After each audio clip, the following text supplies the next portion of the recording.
Hello, everyone, and welcome to the NXT Deadline pre-show. I am OLED Ed Fries, and I am joined by the one and only natural astridpizarro, and we are both joined by the wonderful man, Jose on the air, Jose Gonzalez himself. Thank you for joining us. Thank you guys for having me. It's always fun getting to hop out on an Ollie show. It's going to be a fun weekend. We got NXT Deadline, the last WWE PLE of the year, and looks like it's going to be a good time for the yellow and white brand. I'm excited. Yes. Yeah, we've got HPC bad guys jumping in. La Natural. We got my friend Crispy jumping in. Hello, Crispy. Thank you for watching as well. Yeah, Deadline is here. It's one of my favorite shows because of the Iron Survivor. Like, the Iron Survivor, Jose, let's get your thoughts on the Iron Survivor first before I go into mine. So the Iron Survivor, I'm not going to lie, I'm a sucker for the King of the Mountain match. Iron Man matches, they're good in doses. I feel like the Iron Survivor was a really good hybrid, so I enjoyed last year's both of them, and I'm really excited because it feels like this year they feel a little bit more rejuvenated. We got a lot of fresh meat in there, and I'm excited to see who prevails. Yeah, I agree. It's definitely got a King of the Mountain feel. I love with that penalty box. And like you said, I like the Iron Man match feel. But the fact that it's like a gauntlet match with a battle royal, it's got all these mixes of different matches. But it doesn't overstay its welcome. It's 25 minutes. It's in, it's out. By the time, because the one thing Iron Man matches do is they feel like they're so damn long that you're just waiting for the inevitable last 2 minutes where something's going to be decided. And in the Iron Survivor, you're kind of waiting for that same last 2 minutes, but you're only waiting 23 minutes to get there. Yeah. And with people being released like a Royal Rumble where they come in every so often, it makes it a little bit more easy to digest. It's a little bit more fun.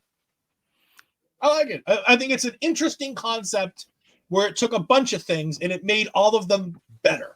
Yeah, because I also think back to back in the day, 2008, when they were doing the championship scramble matches. Obviously, they had the same staggered entrance, but interim champions. So, I mean, we're probably not going to see anything crazy, obviously, because the champions aren't involved in the match. But it's not going to be like Dijak. It's going to be the interim NXT champion. But who knows? He might have an advantage depending on who he can keep in the box for 2 minutes and hopefully try to get more falls. So, it definitely keeps us on the edge of our seats thinking, okay, who really has won the best draw, but who's going to be able to make the most of the situation they're in and get those points.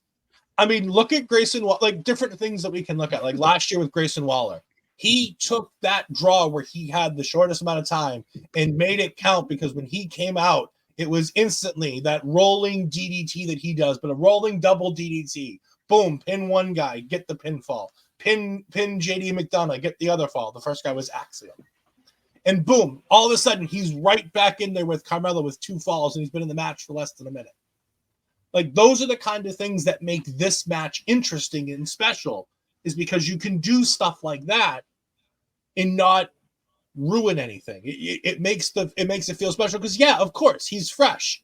Of course, it would make sense that guys that have been in there a little while might be a little bit drowsy, and you can get a couple quick falls. Mm-hmm. It's a fun, interesting concept.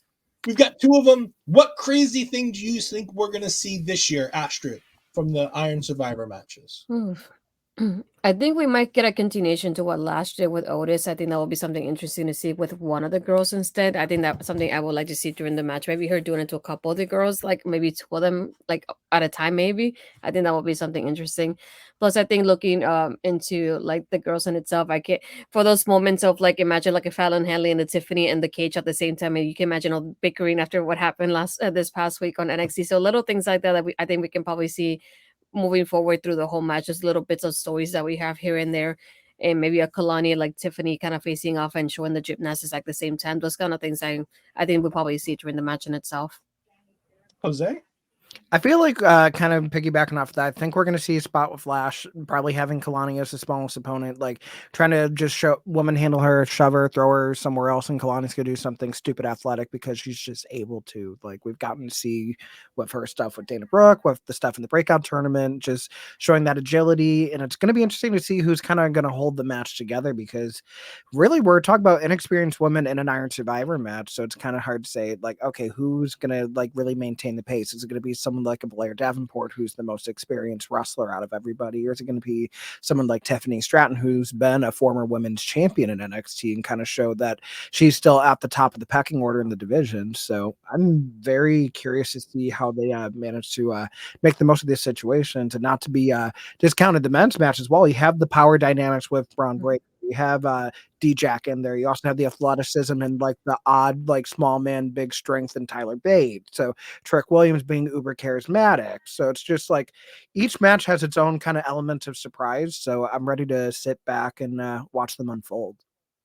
For my WTF style moment from the Iron Survivor, I want to see Bron Breakker towards the end of the men's match spear somebody through the penalty box.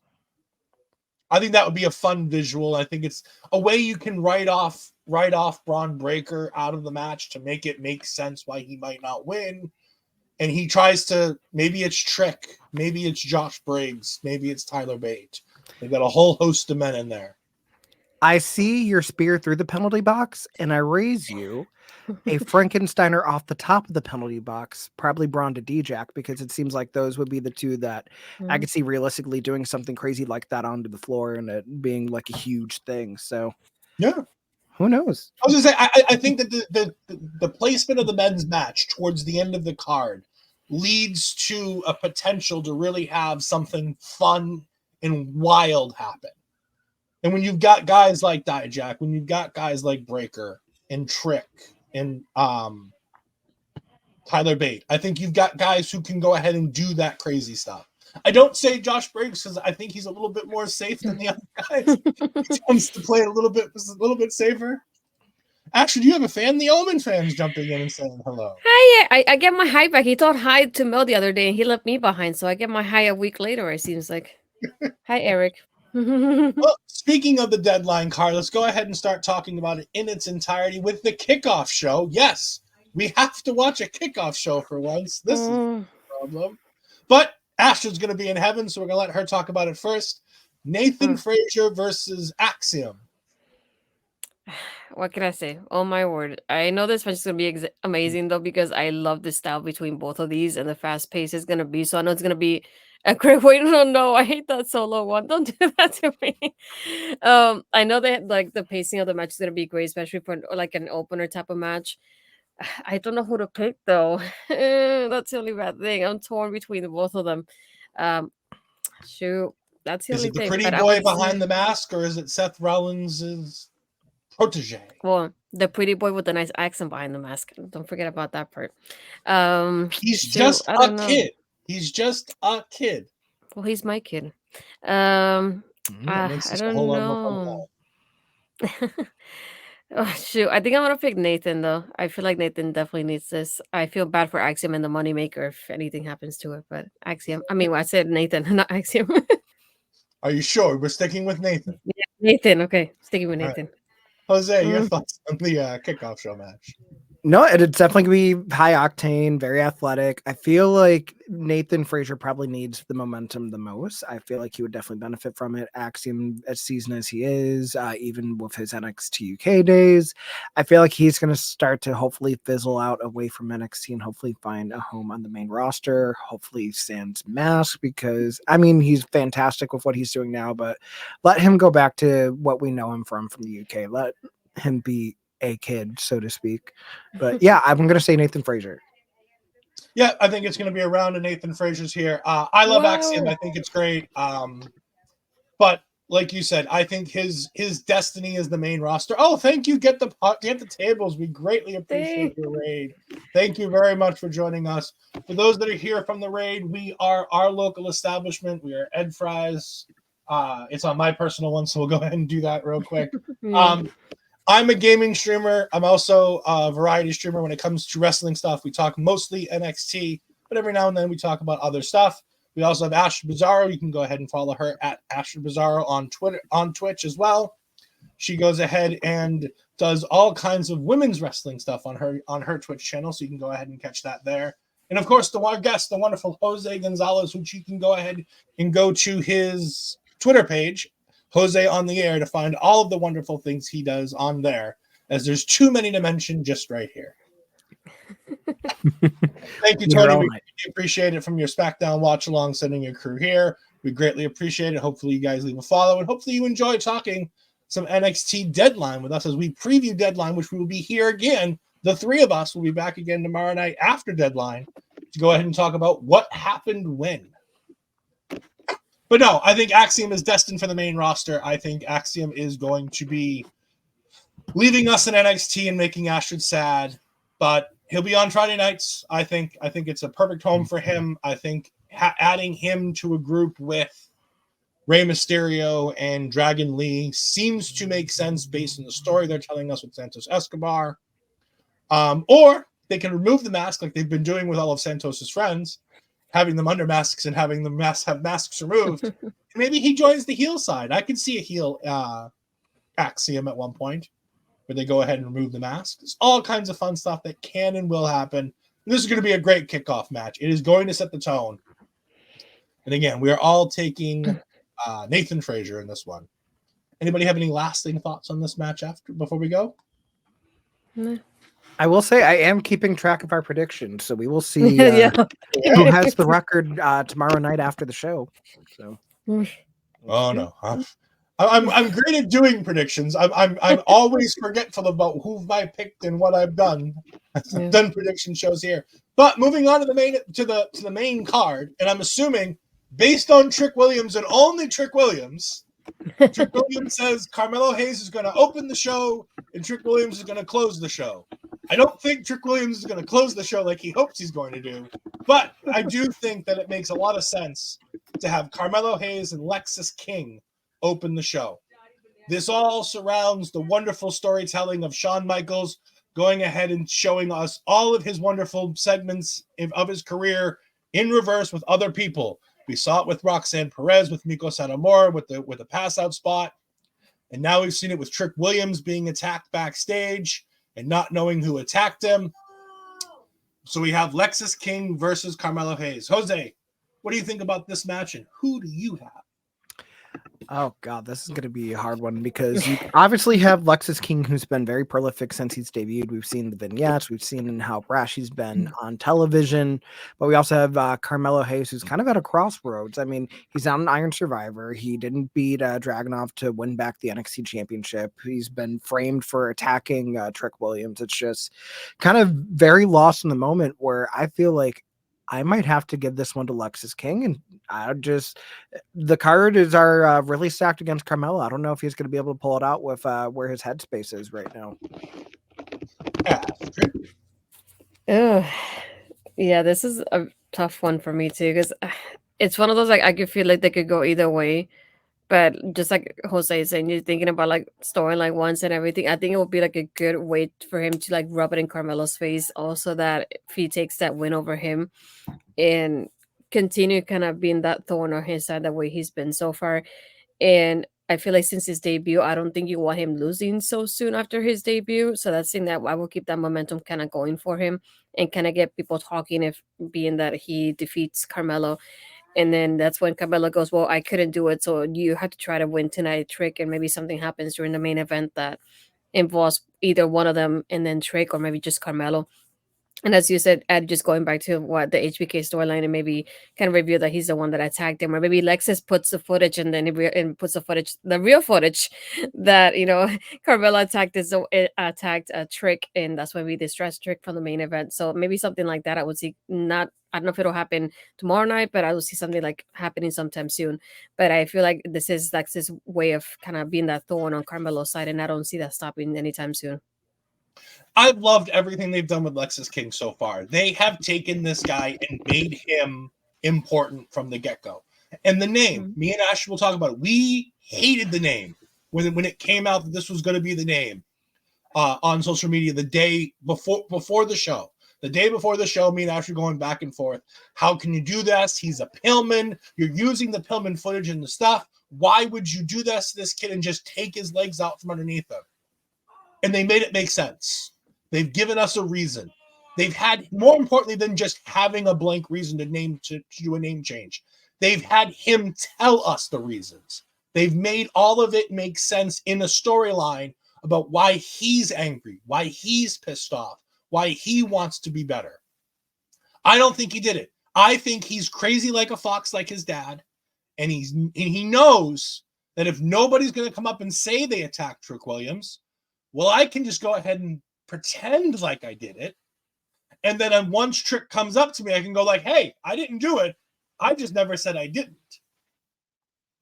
I think it's still going to be revealed that Carmelo Hayes did it. I still think Melo did it because, again, it goes back to the Shawn Michaels storylines. Shawn Michaels was attacked by his best friend Triple H to put him out of the equation. I wholeheartedly think that that's going to come back again. Sorry, this time around. But I think Carmelo Hayes gets the win here. I would rather Lexis King get the win, but I think Melo needs a little something going his way to continue this, to give that little bit of an edge to his character, because he can't be the character that constantly loses and still be Melo don't miss.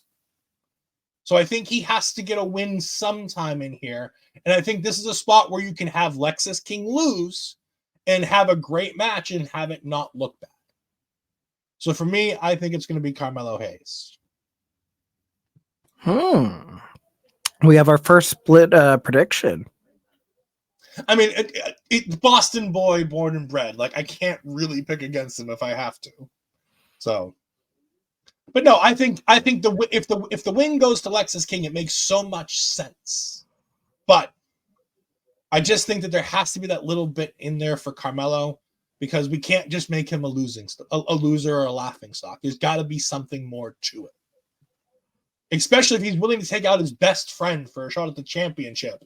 He's got to get something out of that deal. Any lasting thoughts on Carmelo Hayes versus Lexis King? Regardless, I don't think this is going to be the only time we see Carmelo on Deadline. Nope, I wholeheartedly agree. I think you are entirely correct. We're going to go ahead and start with the steel cage match between Kiana James and Roxanne Perez, made by Assistant Ava. Assistant Ava going ahead and being Shawn Michaels' vocal voice on the air because they have nothing else for her to do. By the way, Jose, what do you think about that? We brought that up this week on the show. What do you think about Assistant Ava having a little bit of a role here, being a bit of a matchmaker and a bit of a voice for the authority that is Shawn Michaels to keep Shawn off the air? I think the main thing that is tripping me out is we had her talking with Paul Heyman a month ago, and that went absolutely nowhere. So it's just like, I don't know what to think of it. Like, it's something that'll get her more time on television. It won't show like how she's still training and like still kind of green in the ring, but it's just, I don't know. We'll see if it gives her a little bit more charisma that she might not have had when she was alongside Gacy and the Diad. So who knows? But it'll be only time will tell for me. At least they see enough in her to keep her on television, which is a good sign. She Right. didn't fall when her character had to change. She didn't fall into the ether. So good on them for that. While I would like to see, like Jose says, her more in the ring, I don't mind her being a voice for the general manager while they figure out what the hell they're going to do with her. But she announced that this steel cage match was going to be made, and she said she was going to go talk to Shawn Michaels, as opposed to everybody who assumed that she made the match on NXT for some odd reason. People just thinking she was making the matches. Astrid, you're one of Roxanne's biggest fans. What do you think about Roxanne versus Kiana James? This one's going to be one of those that I feel we're going to continue to see Roxanne being aggressive, especially being in a steel cage, everything like that. That's something that's definitely going to help in that factor. And Kiana, you know, what we've seen her grow so much in NXT so far. I think there's going to be another way for, especially with somebody being like Roxanne, who has a lot of experience already. I feel like win or loss, I feel like Roxanne's definitely going to help her, like show her out during this match.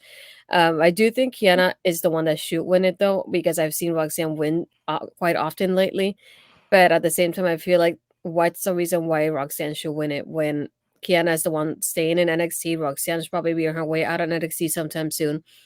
Keep Kiana here, give her that momentum, especially in a big match like this one. It's not often you get a steel cage match happening in NXT as it is. So I definitely see, I think like something that Kiana should win it and then move forward and just give her that momentum and keep it going. And Roxanne just keep showing off that aggressive side that she's been showing kind of lately. Yeah. I agree. I think Kiana needs to win this match. I think Roxanne has done everything like Bron Breaker. Roxanne and Bron have basically done all they're going to do in NXT. And with the amount of women piling up in talent upgrades lately, when it comes to this NXT women's division, after we've been vocal week in and week out talking about how they've done such a good job developing characters for each and every one of them and giving them time, and how in just the space of a year, Fallon, Henley, and Kiana James especially have jumped so big. And the gap that Tiffany Stratton has made in the last year has been astronomical, to the point where Charlotte Flair is calling her the future of the women's division. The sky's the limit for a lot of these young women. And while Roxanne Perez could very easily teach them more and stay in NXT and just be there, I think that there's so much more we can gain from Roxanne giving here in this moment, letting Kiana win, and then going up to the main roster with a wonderful Royal Rumble surprise again, where she pops up in the Royal Rumble, and then she stays there this time as opposed to coming back home to NXT. Yeah, I hope there's a little bit of color in this one, to be perfectly honest with you. I wouldn't mind a little bit of color in this match. But I think Kiana should and needs to win this match. If she loses, it really hurts her character a bit more than I would like. And I don't think anything can really hurt Roxanne at this point. Jose, what do you think? Yeah, no, I agree. I feel like Roxanne, she's done literally everything that there is to do in NXT, even things that you can't do anymore in NXT now that the tag titles have been unified. But it's just, I mean, she was the original Iron Survivor. I mean, last year at Iron Survivor, we saw a star-making performance in Kiana James. So we've kind of been seeing glimpses of just like how far she can go. We saw that Devil's Playground match where Kiana had that huge, massive welt and Roxanne won. This is definitely must-win territory for Kiana, whether it's on her own or whether we have some outside interference. Who's to say? There's some reports of who might be in town. We'll leave that how it is, but I just don't see any way that Kiana doesn't win this. And if this is not Roxanne's swan song, then maybe something that gets set up after the match could be. So whether it's going to be versus Kiana again, like as a rubber match, or with whoever could potentially cost her, I could totally see like either an I Quit or Loser Leaves as like Roxanne's true swan song for NXT. Yeah. We have Blasphemous coming in and saying NXT women's division is more stacked now than when the 4 horsewomen were there. I agree. Because when the 4 horsewomen were there, it was mostly the 4 horsewomen and then a handful of other talent who were still at the stage where they were learning and developing. And now we've just gotten out of that phase where we finally have a crop of really high talented young women who are in here. And we have some women who are still developing. And that's the joy of seeing the NXT women's division. But more than anything, they give them time. They give them time on screen, whether it be in a 30-second promo, whether it be in a match where they only may take 4 minutes. Yeah, they might have 3-4 minute matches, but guess what? That's 3 segments where you're seeing 2 women at least go out there and give you something, get some time in the ring, get time in front of a camera in front of these people, and letting us learn about them and see about them and seeing them get better and better. And on this card, we have 2 women's matches on a 7-match card, counting a kickoff show. Like, there's no other division other than TNA sometimes that can do 7 matches on a card and have a nice clean card, but also make sure to feature at least one, if not more than one, women's match almost every time. So it is good to see the women here. And Barry saying, I was more excited than I am for Final Resolution, which looks bad. Final Resolution does take place tomorrow night. Astrid will be No, he said rubbish. He said rubbish. Yeah, I mean, Final Resolution at this point, it's just a bridge to get to Hard to Kill. I mean, they can't do anything because they're trying to sell tickets for Hard to Kill, so titles aren't going to be on the line. And then it's just kind of like, okay, how do we send off the Impact era before we go back to the TNA era? So, I mean, I'm sure it'll be fun to watch for what it is, but I feel like we have the most, like, to actually, like, consume ourselves with Deadline. I mean, you kind of hit the nail on the head to talk about just how women's heavy it is. We talk about Halloween and Havoc this year.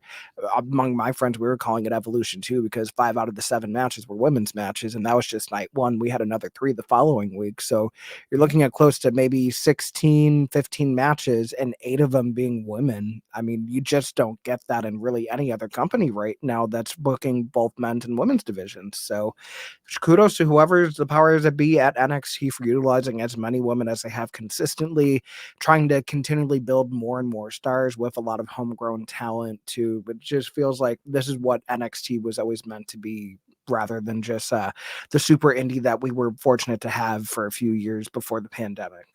Yeah. And I mean, the biggest thing that I talk about with it is it's not even so much the amount of matches they have, but the stories they're telling. There's constantly other stories other than the championship storyline or the tag team storyline when there was tag team titles. There was always more to it than just those 2 storylines. And right now, Lyra doesn't have an opponent, but she still has a storyline with Tatum Paxley right now. Like, yeah, it's developing and it's new and it's kind of creepy, but you know what? They're giving it something. They've given Tatum something to do. Lyra can continue doing it with having it happen in the background and really not being a part of it. But it gives a focus to this women's division where we don't have anything going on right now because it's Iron Survivor time. And they've managed to do that with Lola Vice and Elektra Lopez potentially having issues. Elektra seemingly expecting a tag team title match out of the win for the NXT breakout, which I really hope happens because I'm still not sold on Lola Vice versus whomever will be the champion when Lola Vice tries to cash that thing in.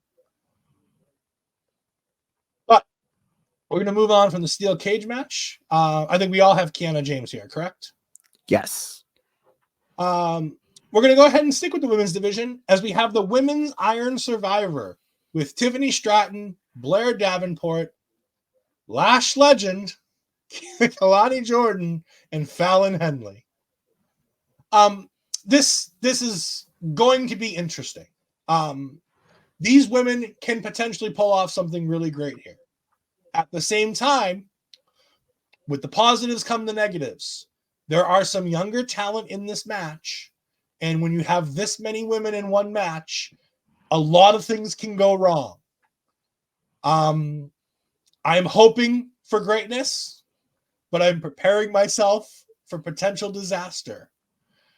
However it ends, I expect Blair Davenport to pull out the win because I don't think we see Nikita tomorrow night.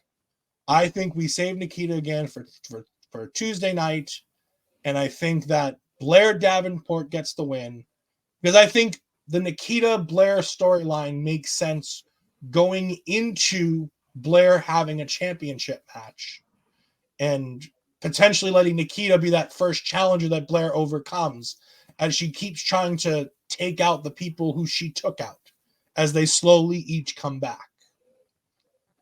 The other person I think has a chance to win this is a story they've already been telling us, which is Fallon Henley. Surprisingly enough, my second choice in this match is Fallon Henley because I think she's ready for a shot at the championship. I don't think Lyra necessarily needs a heel to fight. And I think that Fallon has big things in her future. But there's, like I said, there's a lot of good that can come from this match, and I'm hoping that Lash Legend surprises me because, God, I really want her to be good. I take a lot of shots at Lash Legend, and I do, but all right, it's not going to be Tiffy time. It's not, because it's not, but we will play the clip anyways. All I have to say now is it's Tiffy time. All I have. It's Tiffany doesn't need it. There are 0 reasons for her to win this match. There are 0 reasons for her to win this match. I think it would do a disservice to Lyra's title reign to have Tiffany looking over Lyra's shoulder already. But I could be wrong. Jose, what do you think about this match? So this is an interesting one for me because I do not see Blair Davenport winning this one. I'm going to go with the X Factor. I honestly think it might be Lash Legend. I feel like we're at a point where we need something fresh. We want someone that hasn't really had a chance to get their shot in like more of a major storyline. I would love to see what Lash is able to do, ride that momentum from that huge viral moment she had with Otis in that 6-person tag match. We've seen her kind of become one of the breakout members of Metaphor, aside from obviously everything going on with Noam Dar and the Heritage Cup. But I feel like this can be a really big moment for Lash because we used to see those takeover moments happen so many times before. So it'd be nice to see how well she adapts to this.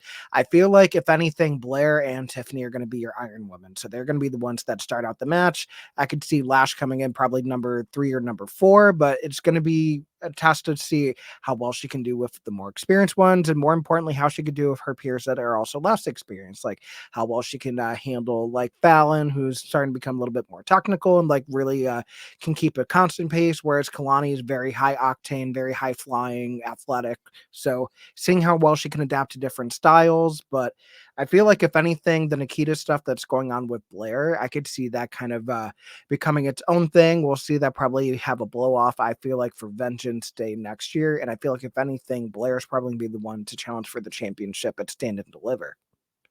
There we go. So, yeah, I'm going to say Lash Legend.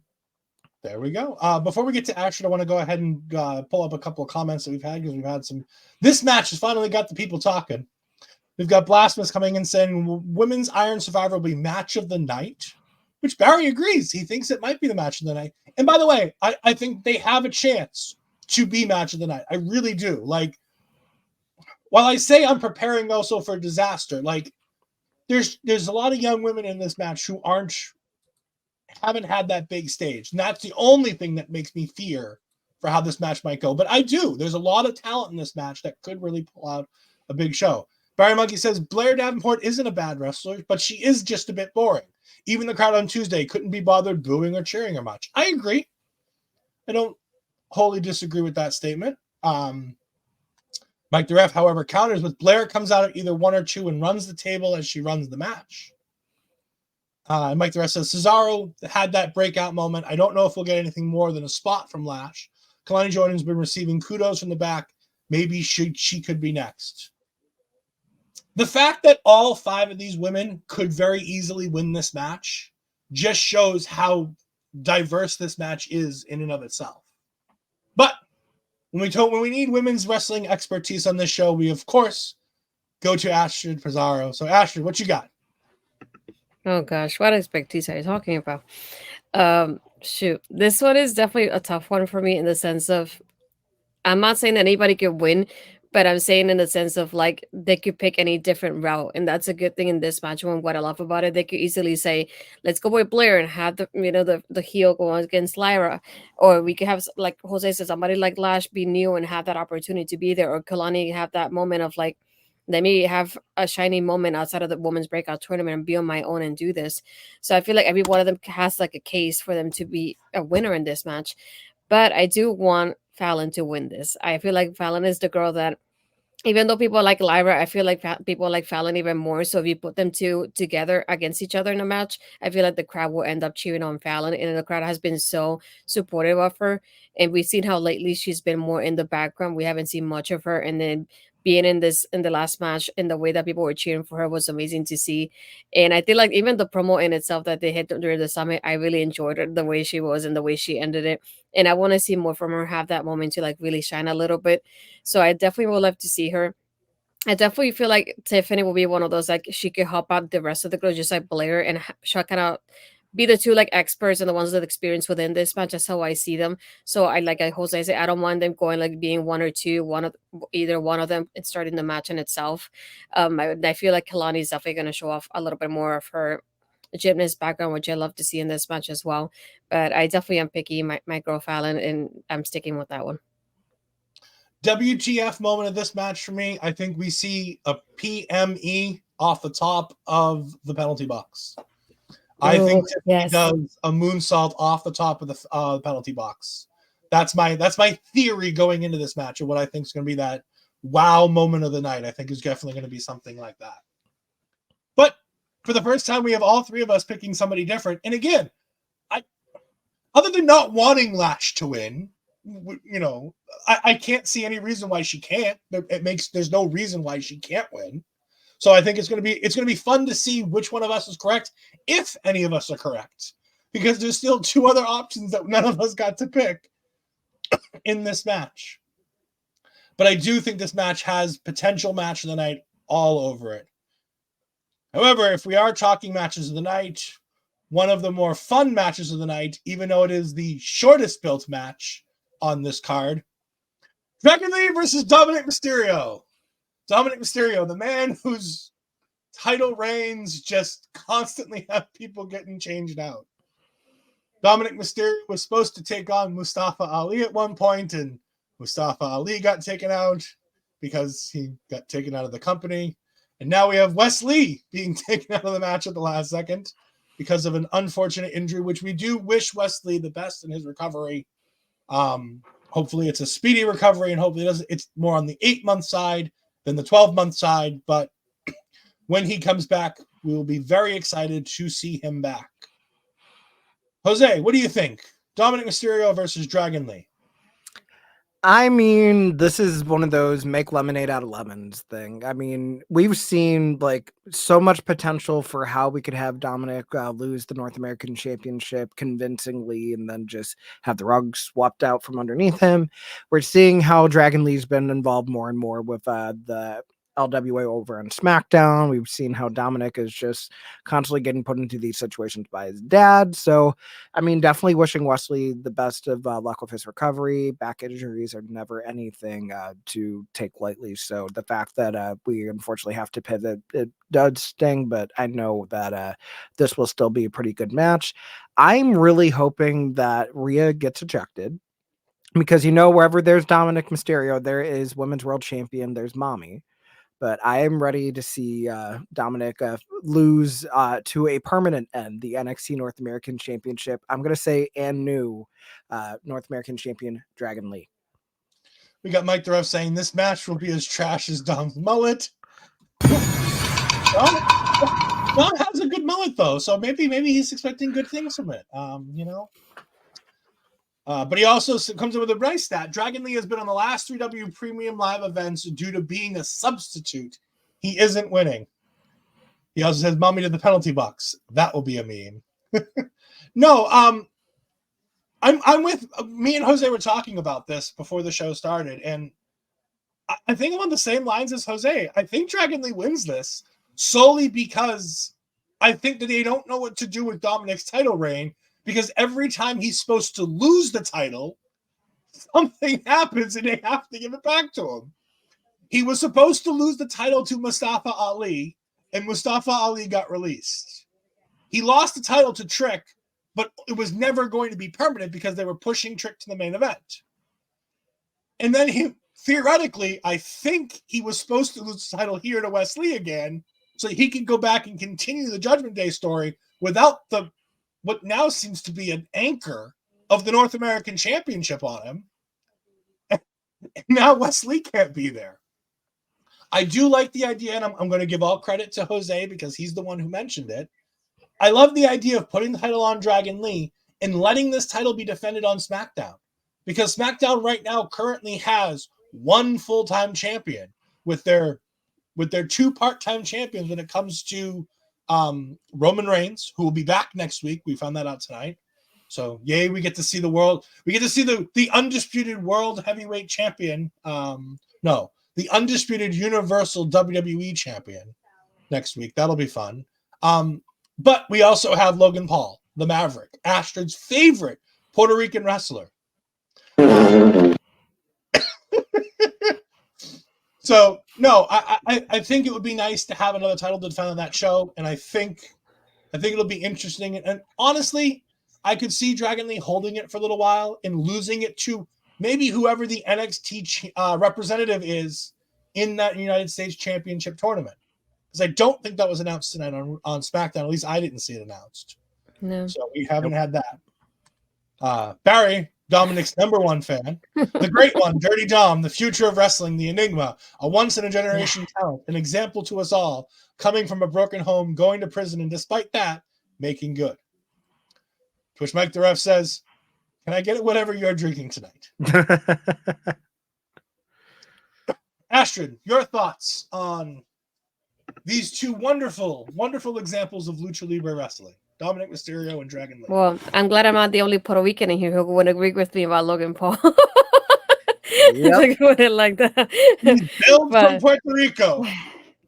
Yeah, let's not talk about that right now. Shoot, yeah, this is definitely something that I've been like Ed was saying. I'm on the lines of like I feel like this like the third try they want to take this set off of Dom and it doesn't happen for some reason or another. So I definitely see Dragon Lee. I'm curious though.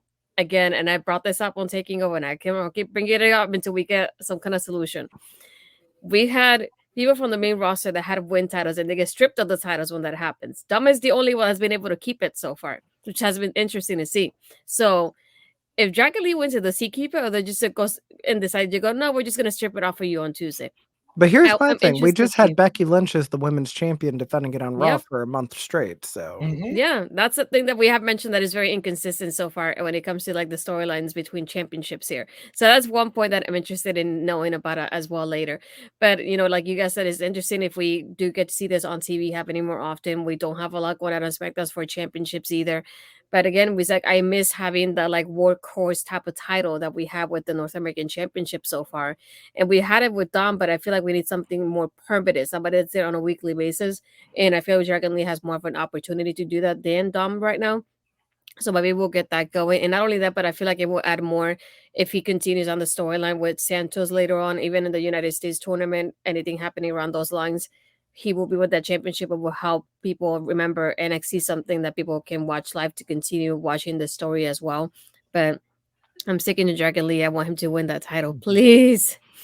and at least that way the title wouldn't be playing fourth fiddle to a stable that's been overexposed like hell on television. So And we do have Blasphemous jumping in saying Dom is the workhorse. Only Cody has wrestled more matches this year. I don't know if that's a correct stat. I thought Seth had wrestled a ton of matches on live events. And no states, Mr. Mike the Ref. Barry is in the UK, where a variety of things are more legal than others than in the United States.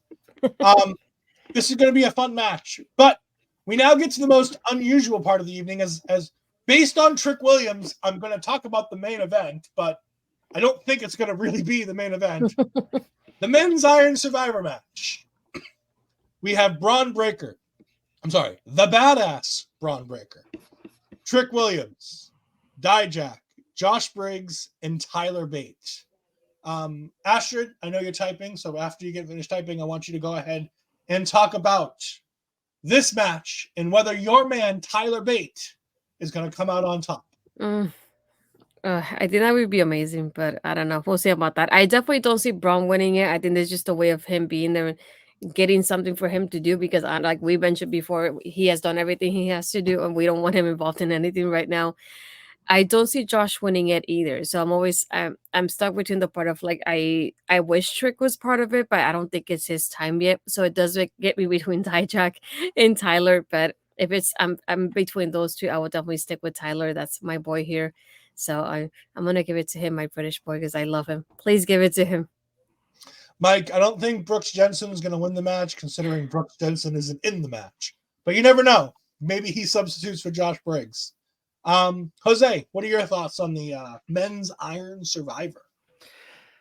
So here's where it gets a little weird because it feels like certain people definitely seem like they have the rocket strapped to them. It seems like things are moving very quickly for someone like a Trick Williams, but you have someone like Dijak who's been a workhorse throughout the whole year, been having bangers and matches with everybody and still has not really been rewarded. So it's interesting because do we want to go with someone who's an upstart that's really riding this wave of momentum? Do we give it to someone that's been established before in NXT and give them their just dues and really give them a shot at the big one? Or do we go with a curveball and try to throw it back to NXT UK and give it to a big strong boy? So I don't know. I mean, I feel like we're setting up for the real dissolution, disruption, whatever you want to call it, between Carmelo and Trick. So I feel like for that reason alone, I feel like this time it's going to be Trick time. And we're going to hear Booker T's wonderful ad-libs. I like it. You know, Oh, yeah, man. The saddest thing about the Whoop That Trick theme song is that the cheering Whoop That Trick isn't in the theme song. They're gonna have to make a V2 that has Whoop That Trick in the theme and Booker's ad libs. Yeah, I really hope they do make. I've never petitioned WWE to do something more than I want them to do that, because his music is so bland without the crowd behind it chanting "Whoop That Trick." It's just 808s. Yeah, it's fine, but it's not what it needs to be. Exactly. For here, I think it's Dijak. Like Jose said, he's done all this hard work with so many talented individuals, whether it be Keith Lee, whether it be Ilja Dragunov, putting Dragunov on the platform to get him to that next. Not that he really needed it, but it was that defining win, that defining feud that got Ilja to that next step to be able to take on Carmelo to get that world championship. And he's never really been rewarded. He's had matches for championships. I thought he might win the North American Championship a couple times. I would love to see him and Ilja have one more big, massive knockdown drag out with that ultimate prize on the line being the championship match. I think they could pull out something even crazier than they've ever done before in doing that. And I think Dijak's the guy, because it really is a 2-horse race at that point between Dijak and Trick. I don't think anybody else makes a lot of sense. I'd love to see Josh Briggs be a contender in this match. I don't think he is. I'd love to see Tyler Bate be a contender in this match, but he feels like Bron Breakker, that they're just biding their time till they both end up on the main roster. I think especially with the dissolution of the Brawling Brutes, that it makes more sense than ever to get Tyler Bate on that main roster alongside Pete Dunne. Butch, if you will.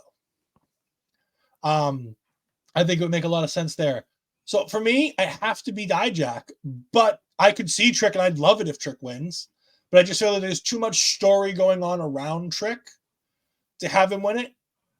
But then again, the story becomes even better. Now he's going to, whether it be New Year's Evil or Vengeance Day, to take on Ilja Dragunov. Or at that point, you could even make it Baron Corbin. Because for Trick, you could literally do either guy. It could be Ilja. It makes more sense to be Ilja, but I could see Baron Corbin versus Trick Williams for the championship at Vengeance Day. But yeah, I think that there's a lot of potential. There's less potential winners in this match, but I feel like the match quality is going to be just a step up because everybody's a little bit more experienced. Everybody's a little bit more ready for the spotlight. And again, that's not a knock on the women's division. It's just the women's division is full of younger, slightly inexperienced talent, and these guys are ready to go. So this match, I think, while having less build and a less more interesting build, as Barry says, I'll be honest, I don't care about this much.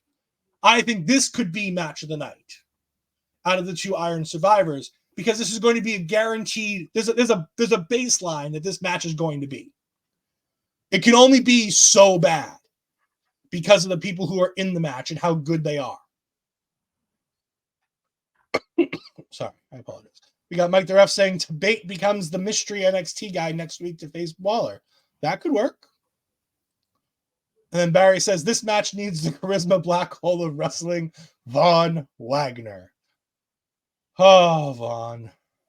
I haven't missed him on NXT, I'll be honest. I didn't miss him this week when we didn't have him. I was going to say on the Von Wagner note, is it bad that I always say he looks like a character from Hey Arnold? Does anyone else see it? He looks like a character from a lot of things.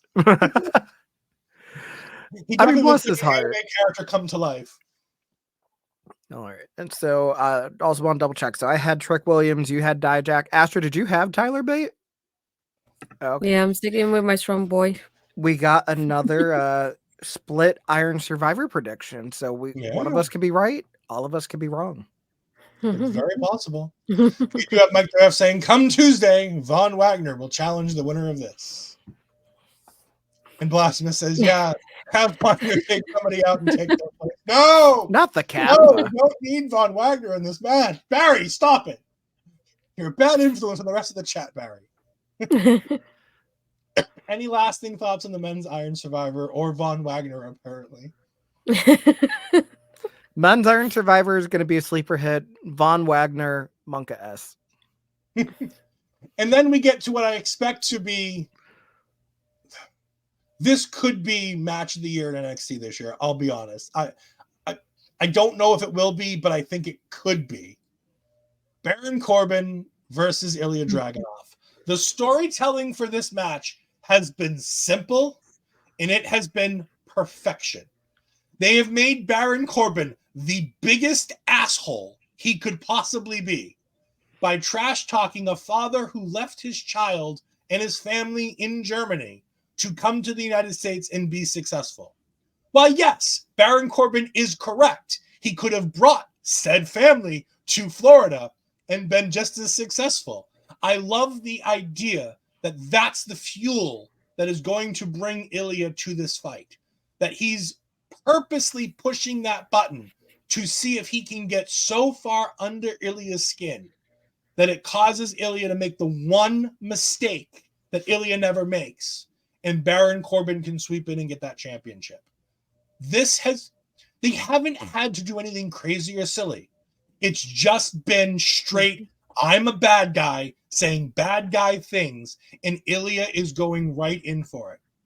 And then when you just think, oh, it's just that simple, they give you that last little twist of logic when Dragunov comes up to him at the end of that show and grabs him in that weird, awkward hug and just goes, only the dragon can defeat the dragon. And he backs up and starts laughing at Baron. And it's that perfect bit where Baron, for 1 second, loses that cocky edge that he's had the entire time in building this match. And for 1 second, he's fearful. And that's the perfect way to go into this match. I think they've done fantastic. These guys are talented enough to have match of the year in NXT right here, right at the end of the year. Jose? So this match is going to be violent.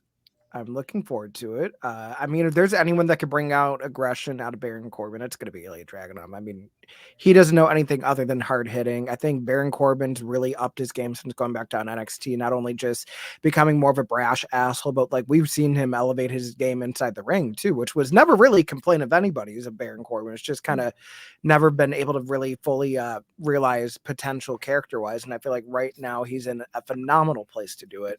I think this might be the time where we could actually see him pull off the big one. I feel like if this is going to be the emotional, like really trying to get into the mind games territory, I feel like this is probably going to be where Baron Corbin can capitalize and win the NXT championship. So it feels weird to say this, but I'm going to say and new Baron Corbin. Yeah. I don't think I actually made a prediction of mine. I am going Baron Corbin. I think that's in my mind, that has to be the way they go. But I can see them going with Dragunov and letting him continue because he's just that good. Astrid. This is another one. This is going to stress me out. But when we watch it tomorrow, it's just, I keep thinking of that route as like, you know, being in Dragunov's kind of mindset is like, I wouldn't take the title off of him right now because I feel like he's just starting off so well, and I wouldn't take it off of him that short, if you call it like that. But at the same time, Baron has been on such a run that I want him to get that crowning moment. And I've been a fan of Baron from the beginning. What a lot of people probably didn't like him to get going. He said he had like only a few fans, and I was like, well, I was one of those. Okay, I was cheering out for you the whole time. So I want him to get that, that type of moment and to show off that this attitude of his and his plan has been working all along, even when we have Dragunov react the way he did on Tuesday. So it does have me torn, but yeah, I definitely have to stick with Baron on this one. And there's no reason why, like, Dragunov can win this. And I think all of us will go, yeah, that makes sense. That's fine. It works. Like, there's no bad outcome to this. If Dragunov wins, it's fine. Everybody goes home happy. It's like, all right, cool. We get to talk about a fun match. But if Baron Corbin wins, I think it changes the game just that little bit. And I think it could be really fun and really, really interesting. And like Ashwood says, and like Jose says, he's never had that potential, that big, big win. The last time I think he challenged for a world championship and people thought he might win was when he challenged Seth. And then when he did my favorite thing in the world, when he gave the end of days to Becky Lynch, my heart went a flutter with that one. I'm sorry, not a Becky Lynch fan. I don't know if Jose knows that or not. Well, I mean, So- also you think about the fact that Baron Corbin, wasn't he Mr. Money in the Bank before and unsuccessfully cashed in? So he's truly never really had a fair shot at the big one. Yep. He rattled off his mouth to Dave Meltzer, got himself in trouble backstage, ended up losing to Jinder Mahal in his cash in because John Cena distracted him, to lead to him and John Cena having the opening match just a few weeks later at SummerSlam. And yes, Mike the Ref coming in, Baron lost to Jinder. That should say a lot. Yes, he's one of the few who lost to Jinder. It is unfortunate. But that is our night here with our local establishment and all of our fine affiliates as we go ahead and talk about NXT Deadline. What do you guys think will be match of the night? We've talked about it a couple times. What do we think match of the night will be as we go ahead and get ready to say goodbye? I am going to say one that we have not said is going to be match of the night. I'm going to throw a curveball. I'm going to say Roxanne versus Kiana. Oh, very, very nice. Astrid. Yeah, I was thinking about that too. I was thinking Roxanne and Kiana, or even Dragon Lee with Dom. I feel like that would be something that would be great to see as well. I think either one could be a curveball for that too. I'm gonna make it simple. I think the main event's gonna steal the show. I think it's been put perfectly, and Which main event? Dragunov versus Baron Corbin. I'm sorry, Trick. I just don't. I will have to do so much apologies to Trick Williams if they go on last now, after basically burying him and joking about him the entire time about how they're not going to be the main event. Sorry, I had to knock it off from you. It's fine.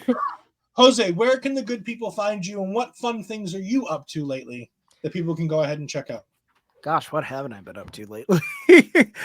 You can find me.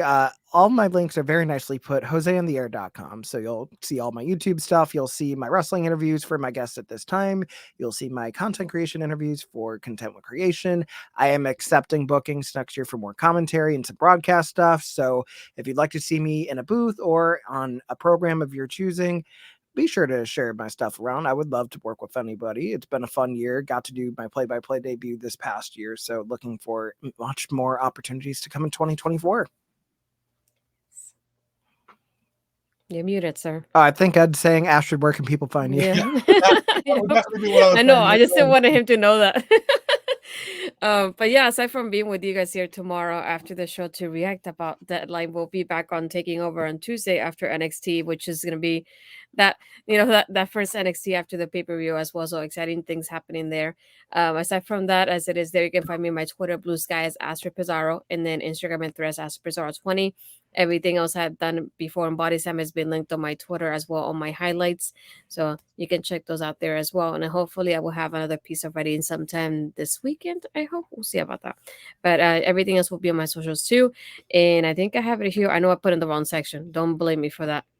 But I know I put the Diary Shop affiliate. You can scan a QR code. I have a link as well. You can just do your regular shopping. And I still get a percentage off of that. And then if you haven't checked it out, I have my merch with For You Aware. If you scan the QR code, I also have the link here. And this is the shirt/hoodie that you can get when you go to the website as well. There you go. All right. And of course, with me, I'm very easy. You can find me on Twitter at EdFries12584. You can find me here on the Twitch at EdFries2002, where I do some gaming content and I simulcast all the wonderful content that I do over here at our local establishment. Remember that you can find our local establishment at all the wonderful places, and we're going to go ahead and put that banner up right now on the bottom of the screen.